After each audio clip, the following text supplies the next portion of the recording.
जी दोस्तों, मेरा नाम पूजा है और मैं 24 साल की हूँ। मैं जयपुर की रहने वाली हूँ। मेरा परिवार बिल्कुल साधारण है। घर में मेरी माँ, छोटा भाई और मैं रहती हूँ। पिताजी का 3 साल पहले देहांत हो गया था, जिससे घर की सारी जिम्मेदारी माँ और मेरे कंधों पर आ गई थी। माँ एक छोटे से क्लिनिक में नर्स का काम करती थी। इनकी कमाई से किसी तरह घर का खर्च चल रहा था। 3 जगह इंटरव्यू दिए लेकिन कहीं भी सफलता नहीं मिली।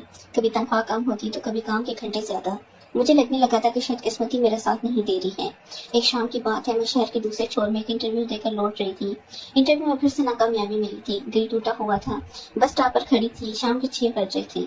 आसमान में बादल छाए हुए थे और बारिश होने वाली थी। बसें आ तो रही थी लेकिन इतनी भरी हुई थी कि चलना नामुमकिन था। अचानक एक सफेद रंग की कार मेरे सामने रुकी। शीशा नीचे और अंदर से एक सजन व्यक्ति ने पूछा, कहाँ जाना है? काफी देर से खड़ी देख रहा हूँ आपको। मैंने हिचकिचाते हुए जवाब दिया, नहीं, मैं बस का इंतजार कर रही हूँ। वो बोले, इतनी भीड़ में बस मिलना मुश्किल है। मैं विजनपुरा की तरफ जा रहा हूँ, इधर ही जाना है क्या? इन्होंने पूछा। मैंने सोचा बारिश भी शुरू हो गई है, बस मिलने की चांस कम है और घर भी दूर है। थोड़ी देर सोचने के बाद मैंने कहा, हाँ, मुझे विजनपुरा के पास ही जाना है। अगर आपको कोई दिक्कत ना हो तो बिल्कुल नहीं, आ जाए। इन्होंने मुस्कुराते हुए कहा। मैं पीछे की सीट पर बैठ गई। वो मुझसे बात करने लगी और बोले, आप क्या करती हैं? मैंने बोला, अभी कुछ खास नहीं, नौकरी की तलाश कर रही हूँ। आज भी एक इंटरव्यू देकर आ रही हूँ। और कैसा रहा इंटरव्यू? इन्होंने पूछा। मैं बोली, अच्छा नहीं रहा, क्योंकि वे बोल रहे थे कि अनुभव की कमी है। फिर वे बोले, ओ, ये तो हर नए उम्मीदवार की समस्या होती है। अनुभव कहाँ से लाए जो कोई काम ही ना दे। रास्ते भर हम बातें करते रहे। मैंने उन्हें अपने परिवार के बारे में बताया, अपनी पढ़ाई के बारे में और ये भी कैसे मुझे नौकरी की सख्त जरूरत है। इन्होंने ध्यान से सुना, मेरी बात समझी। जब मैं घर आया, मैंने इन्हें रुकने के लिए कहा। उतरते समय मैंने धन्यवाद किया। वे कुछ देर रुके, फिर अभी जेब से कार्ड निकाला। ये मेरा बिजनेस कार्ड है। मैं राज शर्मा, एक IT कंपनी का मालिक हूँ। अगर आपको इंटरेस्ट हो तो कल सुबह मिले मेरे ऑफिस में।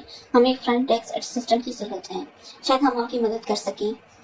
इन्होंने मुस्कुराते हुए कहा। मैंने कार्ड लिया, एक बार फिर धन्यवाद दिया और अंदर चली गई। घर में माँ चिंतित थी, मैं इतनी देर से क्यों आई। मैंने इन्हें सारा किस्सा सुनाया और वो कार्ड दिखाया। माँ थोड़ी चिंतित हुई। अजनबी पर भरोसा करना ठीक नहीं होता बेटा। वे बोली, रात को मैंने वो कार्ड फिर से देखा। Raj Sharma, CEO, innovative tech solution, एक बड़ी कंपनी लग रही थी। मैंने इंटरनेट पर सर्च किया तो पता चला कि ये वाकई में एक अच्छी कंपनी है। मैंने तय किया कि अगले दिन जाकर देखूंगी, क्या पता किस्मत साथ दे जाए।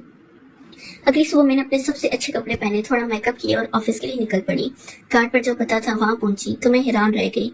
एक बहुत ही बड़ी और शानदार इमारत थी। मैंने रिसेप्शन पर जाकर रास्ता से मिलने की बात कही और अपना नाम बताया। रिसेप्शन ने 5वीं मंजिल पर जाने को कहा।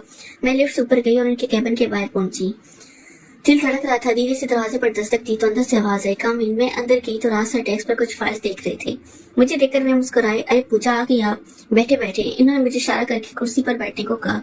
मुझे थोड़ा अजीब लगा कि वे मेरा नाम याद रख पाए। फिर मैंने सोचा कि शायद रिसेप्शन ने इन्हें बता दिया होगा। तो पूजा, आपने अपनी पढ़ाई के बारे में बताया था, क्या कंप्यूटर पर काम कर सकती हैं? बेसिक AMS ऑफिस आता है। इन्होंने पूछा। मैं बोली, जी हाँ सर। फिर मैं बोली, बहुत अच्छा। देखिए, मैं आपको डायरेक्ट नौकरी नहीं दे सकता, लेकिन 1 महीने का इंटर्नशिप ऑफर कर सकता हूँ। आप सीखेंगे, अगर आपका काम अच्छा रहा तो हम आपको पक्की नौकरी दे देंगे। शुरुआत में 8,000 रुपए महीना मिलेगा। क्या ये आपको मंजूर है? इन्होंने प्रस्ताव रखा। मेरी आंखों में चमक आ गई। ये मेरे लिए सुनहरा मौका था।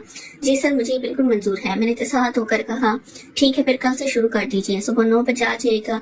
हमारी HR मैडम आपको सब कुछ समझा देंगी। इन्होंने कहा। मैं बहुत खुश थी। इतने दिनों की मोहब्बत मेहनत के बाद आखिर घर कुछ तो मिला था। मैंने इनका धन्यवाद किया और घर लौट गई। घर पहुंचकर मैंने माँ को ये खुशखबरी सुनाई। मैं भी बहुत खुश हुई। अगले दिन से मेरी नई जिंदगी शुरू हो गई। HR मैडम ने मुझे सब कुछ समझाया, ऑफिस के नियम, मेरे काम के घंटे और मेरे कर्तव्य। मेरा काम ज्यादातर फ्रंट डेस्क पर फोन कॉल्स हैंडल करना, विजिटर्स को रिसीव करना और छोटे मोटे पेपर वर्क में मदद करना था। धीरे धीरे समय बीता गया। 1 महीने में मैंने काफी कुछ सीख लिया था। राज सर कभी कभी मेरे काम की तारीफ भी करते थे, जिससे मेरा आत्मविश्वास बढ़ता था। पहले मिलने के बाद इन्होंने मुझे पक्की नौकरी दे दी और सैलरी भी बढ़ाकर 12,000 रुपए कर दी। ये मेरे लिए बहुत बड़ी बात थी। लेकिन 3 महीने बाद मुझे कुछ ऐसी बातें पता चली जिनसे मैं परेशान हो गई। ऑफिस की एक लड़की अंजलि ने मुझे बताया कि मेरे पद पर पहले भी कई लड़कियां आ चुकी हैं, लेकिन कोई भी ज्यादा दिन नहीं टिकती। वो बोली, राज सर की नजर हमेशा से हर नई और खूबसूरत लड़कियों पर रहती है। वो पहले तो बिल्कुल शरीफ बनते हैं, फिर धीरे धीरे अपना असली रंग दिखाते हैं। मुझे इसकी बात पर विश्वास नहीं हुआ। राज सर ने मेरे साथ हमेशा अच्छा व्यवहार किया था, कभी भी कोई ऐसी हरकत नहीं की थी जिससे मुझे अच्छा न लगे। मैंने अंजलि की बातों को नजरअंदाज कर दिया और अपने काम में लगी रही। एक शनिवार को ऑफिस में छुट्टी थी, लेकिन राज सर ने मुझे फोन करके कहा कि कुछ जरूरी काम है, जल्दी से आ जाओ। मैंने सोचा जरूर कोई महत्वपूर्ण मीटिंग होगी। मैं तैयार हुई, ऑफिस के लिए निकल गई। इस दिन मौसम बहुत खराब था। आसमान में काले बादल छाए हुए थे और तेज हवाएं चल रही थी। मैं स्कूटी पर सवार होकर ऑफिस की ओर चल पड़ी। रास्ते में अचानक बारिश शुरू हो गई। मैंने दुकान के नीचे रुककर बारिश रुकने का इंतजार किया, लेकिन बारिश और तेज होती जा रही थी। मैंने सोचा कि ऑफिस ज्यादा दूर नहीं है, इसलिए बारिश में ही चल पड़ी। जब मैं ऑफिस पहुंची तो पूरी भीग चुकी थी। मेरे बाल कपड़े सब गीले थे। मैं लिफ्ट से सीधे राज सर केबिन में गई। राज सर अपनी केबिन में थे। मुझे इस हालत में देखकर वे चित हो गए। अरे पूजा, तुम तो पूरी भीग गई हो, ऐसे कैसे काम करोगी? तुम्हें बुखार हो जाएगा। मैं वहीं खड़ी थी। पानी टपकता हुआ राज सर ने अपने कीबोर्ड साइड में रखा और अलमारी से एक तौलिया निकाला। ये लो, रेस्ट रूम में जाकर सर सुखा लो। मैंने तौलिया लिया और रेस्ट रूम में चली गई। मेरे कपड़े पूरी तरह भीगे हुए थे। मैंने अपने बाल सुखाए और थोड़ा ठीक किया, लेकिन कपड़े तो गीले ही थे। रेस्ट रूम से निकली तो देखा ऑफिस में सिर्फ राज सर और मैं ही थी। सर बोले, अंदर जो गेस्ट रूम है वहाँ गर्म हवा वाला पंखा है, अगर चाहो तो वहाँ जाकर कपड़े सुखा सकती हूँ। मैं गेस्ट रूम में गई, वहाँ एक गर्म हवा वाला हीटर था। मैंने इसे चालू किया और अपने कपड़ों को फैलाया ताकि वो जल्दी सूख जाए। मैंने अपनी शर्ट उतारी, सिर्फ तौलिया ऊपर लपेट लिया। शर्ट को हीटर के सामने टांग दिया। मैं वहीं बैठी अपने कपड़ों के सूखने का इंतजार कर रही थी। अचानक दरवाजे पर दस्तक हुई। मैं घबरा गई। पूजा, मैं हूँ, एक इम्पोर्टेंट फाइल अंदर रखी है, मुझे जरूरत है। राज सर की आवाज थी। मैंने तौलिया अच्छे से लपेटा और दरवाजा खोला। राज सर ने मुझे नीचे से ऊपर तक देखा। इनकी नजरों में कुछ अजीब सा था जिससे मुझे सच महसूस हुआ। मैं नजरें झुकाए खड़ी रही। वही अंदर आए और अलमारी से एक फाइल निकाली। जाते समय वे मेरे सूखे कपड़ों को देखते रहे। फिर बोले, कपड़े सूखने में समय लगेगा, मैं काम भी करना है, तौलिया लपेट कर ही आ जाओ। केबिन में यहाँ कोई नहीं है देखने वाला। मेरा दिल धड़कने लगा, पर मैं क्या करती? मीटिंग की तैयारी करनी थी। बड़ी हिचकिचाहट के साथ मैं तौलिया लपेट कर बाहर आई और उनके केबिन में गई। राज सर सोफे पर बैठे थे, लैपटॉप खोले हुए। इन्होंने बिना मेरी तरफ देखे कहा, इधर आओ और बैठ जाओ, हमें प्रेजेंटेशन बनाना है। मैं धीरे से उनके बगल में बैठी और लैपटॉप की स्क्रीन देखने लगी। मैं बार बार तौलिए को ठीक कर रही थी, कहीं वो खुल ना जाए। मेरा सारा ध्यान प्रेजेंटेशन की बजाय तौलिए पर था। फिर अचानक राज सर की टांग मेरी टांग से चुभ गई। शरीर में जैसे बिजली दौड़ गई। मैं हिली भी नहीं। मेरी चुप्पी को शायद इन्होंने अपनी जीत समझा, क्योंकि अगली पल वो और भी पास से रखा है। मेरे अंदर एक अजीब सा कंपन होने लगा, डर, बेचैनी और कुछ अनजाना सा एहसास जिसे मैं समझ नहीं पाती। करीब आधे घंटे तक प्रेजेंटेशन पर काम करने के बाद राज सर ने अपना लैपटॉप बंद किया और मुस्कुराते हुए कहा, आज तो सिर्फ हम ही हैं कपड़े में, कुछ पीने का मन है, क्यों ना तुम कैंटीन में कॉफी बना लाओ। मैं तुरंत उठ गई और कैंटीन की ओर चलती। अपने दिमाग बदल को शांत करने की कोशिश कर रही थी। कॉफी बनाते समय मेरे हाथ कांप रहे थे। बार बार अंजलि की कई बातें याद आ रही थी। जब मैं कॉफी लेकर केबिन में वापस पहुंची तो वहाँ कोई नहीं था। कॉफी मग टेबल पर रखकर मैंने इधर उधर देखा। तभी मेरी नजर अंदर के गेस्ट रूम की ओर गई।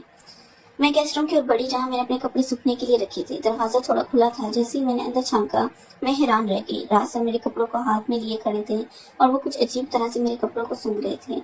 ऐसे सूंघ रहे थे जैसे वो उसमें खो गया।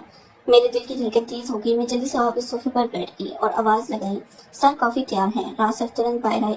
वो अपना फोन हाथ में लिए थे और कुछ टाइप कर रहे थे। अरे वाह, बिल्कुल सही समय पर आई हैं कॉफी, इन्होंने मेरे बगल में बैठते हुए कहा। मेरा दिल जोर से धड़क रहा था तो मैं पसीना आ गया था। मैंने कांपते हाथों से कॉफी का मग इन्हें पकड़ाया। हम दोनों चुपचाप कॉफी पीने लगे। अचानक राज सर बोले, पूजा तुम बहुत खूबसूरत हो। मैं कुछ बोल ना सकी, बस हल्के से मुस्कुरा दी। मेरा चेहरा शर्म से लाल हो गया था। राज सर अपना कॉफी का मग टेबल पर रखा, धीरे से अपना हाथ मेरी टांग पर रख दिया। मैंने झटके से अपनी टांग पीछे खींच ली। क्या हुआ पूजा, डर गई? इन्होंने मुस्कुराते हुए पूछा। मैं चुप रही। मेरा दिमाग तेज से सोचा था कि यहाँ से कैसे निकलूं। वो और पास रखा है। मेरा दिल इतना तेज से धड़क रहा था कि मुझे लगा बाहर निकल जाएगा। नेक्स्ट पार्ट के लिए चैनल को सब्सक्राइब करें।